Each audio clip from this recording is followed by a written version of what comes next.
Je pense que c'est important de savoir aussi se déconnecter. Quand on est dans le milieu professionnel et quand on est investi, on a tendance à ramener chez soi tout ce qui est compliqué, au travail notamment tout ce qui peut être de la souffrance humaine. En France, un décès sur 4 survient en EHPAD. À celui de la Croix-Rouge de Bellegarde, les soignants voient partir ceux qu'ils accompagnent chaque jour. Les employés expriment chacun un ressenti différent face à la mort des résidents. Ça m'est déjà arrivé de m'attacher à une personne âgée. Et comme je vous dis, il faut trouver quelque chose pour évacuer tout ça, quoi. En fait, je suis contente pour eux. En fait, je suis contente pour eux et de dire bon voilà, ils ont bien vécu et ils ont bien terminé avec nous et là ils partent sereinement. À force de côtoyer la mort, l'esprit finit par saturer.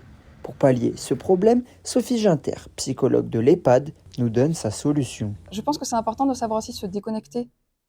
Quand on est dans le milieu professionnel et quand on est investi, on a tendance à ramener chez soi tout ce qui est compliqué, au travail notamment tout ce qui peut être de la souffrance humaine, d'autant plus quand on a une sensibilité. En général, quand on travaille dans ces milieux-là, c'est qu'on a cette sensibilité.